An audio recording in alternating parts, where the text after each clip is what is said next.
በኢትዮጵያ እግር ኳስ ፌዴሬሽን መተዳደሪያ ደንብ አንቀጽ 38 መሰረት የስራ አስፈጻሚ ኮሚቴ የስራ ዘመን 4 ዓመት መሆኑን ይደነግጋል። የፌዴሬሽኑ ስራ አስፈጻሚ ጥቅምት ወር ላይ የሰየመው የምርጫ አስፈጻሚ ኮሚቴ ስራውን ከጀመረ 1 ሳምንት ተቆጥሯል። ኮሚቴው በሰጠው መግለጫ መስከረም 5 2019 ዓ.ም የሚካሄደው ተጠባቂ ምርጫ ፕሬዝዳንታዊ መሆኑን አስታውቋል። መስከረም 5 ቀን 2019 ዓ.ም በሚደረገው ምርጫ እንደ ቀድሞው ባይሊስት የሚደረግ ምርጫ አይደለም።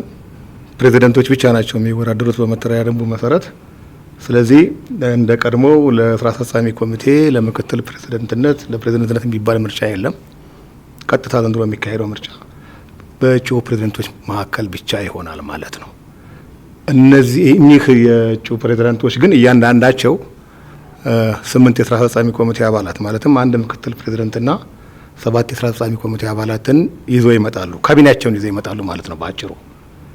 በተጨማሪም እያንዳንዱ እጩ ተወዳዳሪ 5 ተጠባባቂዎች ይዞ ይመጣሉ። በአጠቃላይ 14 እጩዎችን ይዞ የሚቀርበው የፕሬዝዳንት ተወዳዳሪ በዋናና ተጠባባቂ እጩዎች ውስጥ 2 ሴቶች መሆን አለባቸው። ምርጫው ፕሬዝዳንታዊ መሆኑንም ከፊፋ ጋር በተደረገ ምክክር መሆኑን ፌዴሬሽኑ አስታውቋል።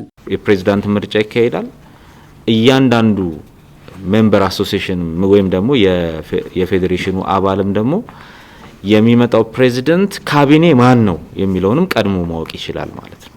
ስለዚህ የትኛውን ብንመርጥ የተሻለ ለእግር ኳሱ ይጠቅማል የሚለውን በደንብ በአግባቡ የሚረዱበትን እድል ስለሚፈጥር በዚህ መልኩ እንድንሰራ የፊፋ ሪኮመንዴሽን አለ። ፕላስ እያንዳንዱ የኢትዮጵያ እግር ኳስ ፌዴሬሽን ደንብ የተቀዳው ሙሉ በሙሉ የፊፋን ስታቹ ተከትሎ ነው ማለት ነው። አስቀድሞ አጠቃላይ የምርጫ ሁኔታውን ለባህልና ስፖርት ሚኒስቴር ፊፋና ካፍ ማሳወቁን የገለጸው የምርጫ አስፈጻሚ ኮሚቴ ለጠቅላላ ጉባኤ አባላት እጩዎቻቸውን እንዲያቀርቡ ጠይቋል።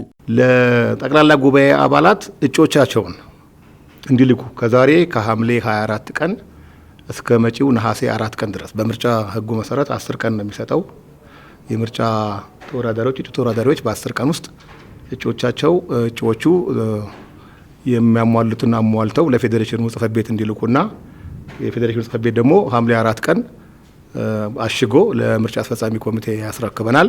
ይሄም ሂደቱ ተጀምሯል። አንድ ግለሰብ ከ3 ጊዜ በላይ የስልጣን ዘመን ማገልገል አይችልም በሚለው መተዳደሪያ ደንብ መሰረት የሚቀርቡ እጩዎች በሕጉ መሰረት ይዳኛሉ። ትልቁና ዋነኛው ነገር ያው ኢትዮጵያዊ መሆን ነው። ሁለተኛው ደግሞ ፈርስት ዲግሪ ሊኖረው ይገባል። የእጩ ሆኖ የሚቀርበው ፕሬዝዳንት የመጀመሪያ ዲግሪ ሊኖረው ይገባል።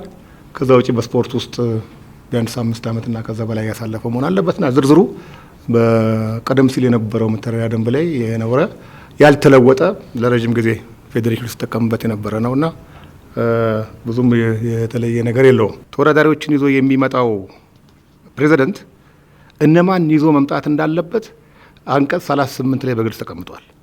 መተዳደሪያ ደንቡ ላይ አንድ የስራ አስፈጻሚ ኮሚቴ አባል መሆን የሚገባው ማን ነው፣ በእጩነት መቅረብ የሚገባው ማን ነው የሚለው መተዳደሪያ ደንቡ ላይ በግልጽ ተቀምጧል። እነዛን የሚያሟሉትን ነው የሚመጣው። ምርጫውን የማደራጀት የመቆጣጠርና የማካሄድ ስልጣን ያለው የምርጫ አስፈጻሚ ኮሚቴ በምርጫ ሂደቱ ቅር የተሰኘ ወገን በይግባኝ ሰሚ ኮሚቴ በኩል የሚስተናገድ ይሆናል ብሏል። ያሟሉትን ይዘን ወደ ውድድር ስንገባ የምርጫ ኮሚቴ በሰጠው ውሳኔ ቅሬታ ያለው ወገን የምርጫ ይግባኝ ሰሚ ኮሚቴ አለ። ለዛ ይግባኝ ሰሚ ኮሚቴ ያቀርባሉ። የውድድሩ ሜዳ ጠባብ ስለሆነ በእኛ በኩል የምርጫ ቅስቀሳው እስከ መቼ እንደሚካሄድ ጭምር በአክሽን ፕላናችን ላይ እናስቀምጣለን። ከዛ በኋላ ግን ተወዳዳሪዎቹ አመቺ በሆነ መንገድ ውድድራቸውን እንዲያካሂዱ ድጋፍ እንሰጣለን። በዚህ ላይ የሚተባበሩ የሚዲያ ተቋማት ካሉም አብረን ለመስራት ዝግጁ ነን።